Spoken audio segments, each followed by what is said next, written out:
I will do my best. Thank you very much. When it comes to the Ukrainian economic situation, there's the bad news and the good news. I want to start by thanking the Security Forum for the opportunity to speak.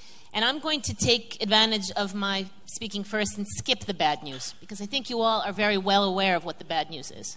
So let's talk about the good news and about where we're going instead of looking backwards. The good news is that slowly but surely, we are coming out of the worst of this crisis. The crisis, I've said this before, is not a result of one event, one person, one set of issues. It's the result of 73 years of communism, 23 years of incomplete reforms, the most recent past regime of kleptocratic governance, and a war and the illegal annexation of Crimea. All of that came together to create, in essence, the perfect storm. We have a clear roadmap, and we're making progress on the way to recovery, and it's based on 4 pillars. The first pillar is stabilizing the macroeconomic situation. The second, improving the sustainability of our public debt. The third, kickstarting real investment into the real economy. And fourth, fundamentally changing the business environment. So, Andrea, we're trying to make you happy. The first pillar, recovery, stabilization of the macroeconomic situation. At the beginning of the year, many of you remember we were at a precipice. Our national reserves were at their all-time historic low, less than 2 months critical import. We had a currency that was extremely volatile, depreciating rapidly. It was not fair for the individual citizen. It wasn't good for business. We were unable to plan, and it didn't create confidence in the banking system. We managed to negotiate and sign an agreement with the IMF that allowed us to avoid a full-fledged crisis. And this new 4-year program enabled us, with an agreement in March, to double the size of our reserves with the first tranche. We've stabilized the hryvnia since that time, with very few resources to do that, but we've done it through the resources and the tools that we have available to us, which are administrative and currency controls and very careful monetary policy.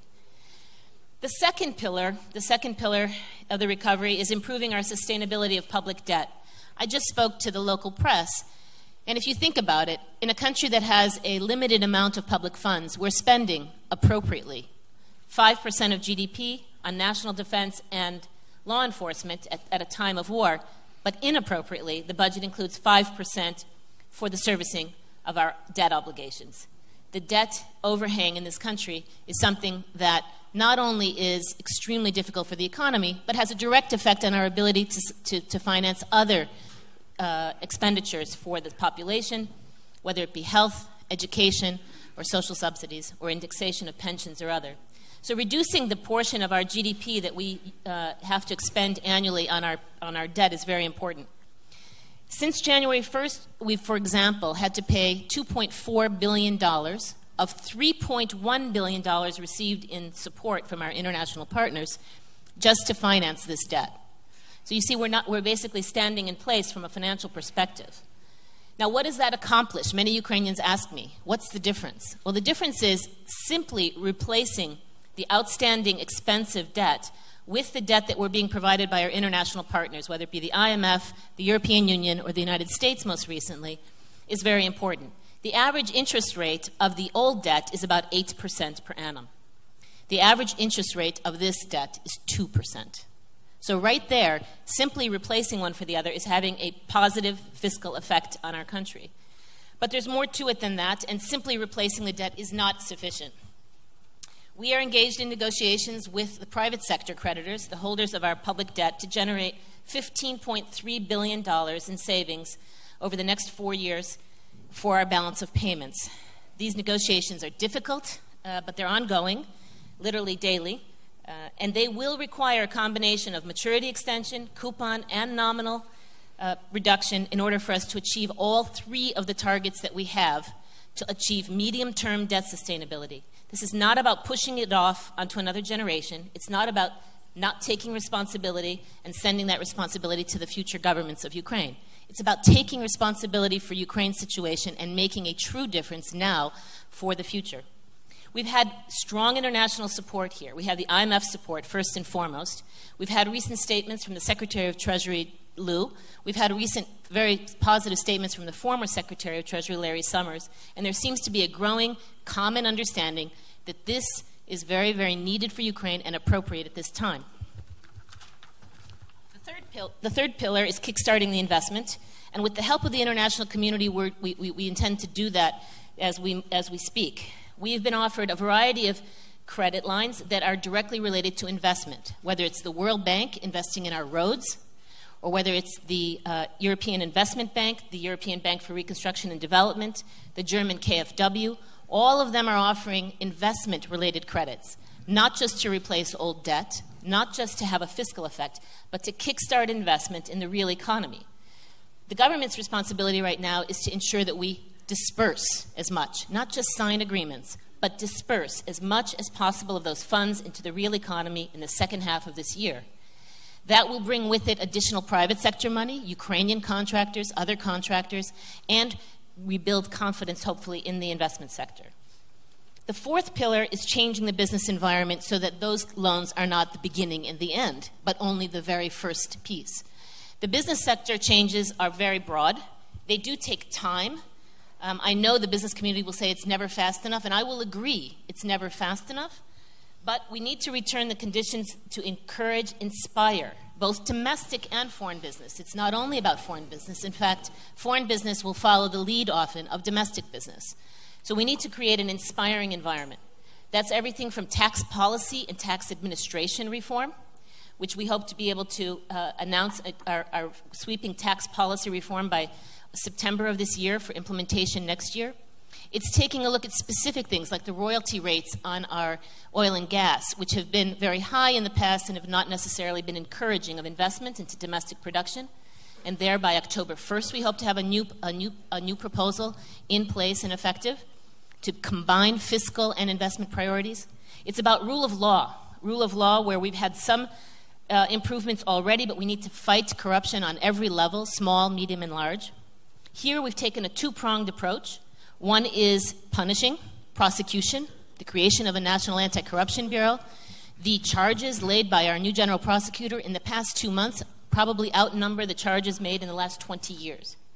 Prosecution is important, but the other part of it is policy, because you can't just punish, we have to inspire. And on the policy side, there's been adoption of new public access to government databases.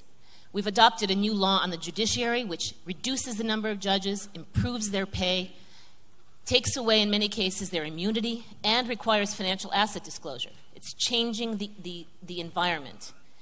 These are examples on the other side of the prosecution. There's also a major civil service sector reform law, which helps with the very low salaries in the civil service sector. And hopefully when that's adopted this fall, we will be able to start to reduce the number. We'll continue to reduce the number of people in government. This year we've committed to reduce by 20%, but at the same time use the funds to better pay those who remain and eliminate, again, the inspiration, the cause, in many cases, of the corruption. Rule of law is one of the key areas. I could go on, but I think there are many people here who have very valuable things to say. The other areas I would just point out that are important, that we've already made major steps, is energy. And we could talk about that in more detail. Major steps in energy that affect our national security, affect our fiscal balance, affect our energy efficiency. The other area is in fiscal policy. And I'll just, for a moment, say the idea for our fiscal policy right now is that we will find a way to broaden the tax base. Not to tax the average Ukrainian or the average business more, but instead to de-shadowize the economy, to level the playing field for different business sectors so there aren't privileged sectors of the economy, and to tax the wealthy higher. 3 pieces. By doing that, by eliminating or reducing, let's say, reducing tax, tax fraud and contraband, we need to be able to broaden the tax base without hurting the average citizen or the average businessman. That fiscal policy, that rule of law, the changes in energy, all come together and taken with the deregulation that is underway would hopefully bring us to the point where 2015 will be the bottom. And 2016, we will start to see the light and we'll start to return to growth. That is the general concept, and I'm, of course, happy to answer questions. Natalia, thank you very much indeed. I've got a question for you to start us off, and you said let's not worry too much about the bad news, let's have the good news. I'm going to throw a little bit of the bad news back at you. This is the New York Times earlier this week. Ukraine is on the cliff of bankruptcy. GDP down 17.6% in the first quarter of 2015. And just a quote from the project on transitional democracies. The Ukrainian government is so weak and fragile, it's too weak to do the necessary things to build a unified and independent state. On the nicest possible way of putting this, time is of the essence, isn't it? Yes, time is of the essence, but I disagree with the article entirely. So I will tell you, I don't believe there's ever been a stronger commitment to reform in this country, and I have lived here for 23 years, through every single president, through every single parliament. I've done business here in every environment, hyperinflation in 1994, and so on. The commitment of the president, the prime minister, the government, and the coalition in parliament is the highest level of commitment to reform that we have ever seen in this country.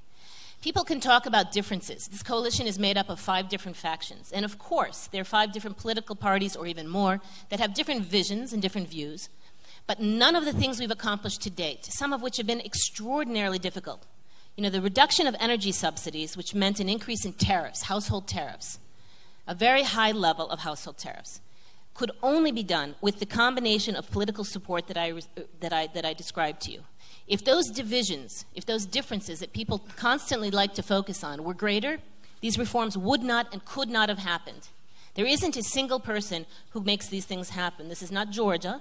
Our environment, our very developed democracy is very different than some of the countries that have reformed in the past. And it requires coalition, it requires lobbying, it requires explanation, it requires education. Sometimes it requires going back a second time when a law doesn't pass the first time. It's not simple, but it's more united than it's ever been, and time is of the essence. And that's part of why we're more united. I think everyone feels on the back of their neck the heavy breath of difficulty and crisis and what happens if we don't succeed. And so I think everyone understands that every day counts. I'll be honest with you, I'm a pretty hardworking individual. I've never seen people work harder in my entire life than I see around me. Working hard, very important. Doesn't always achieve everything you want. Anders is very keen to jump in, so do.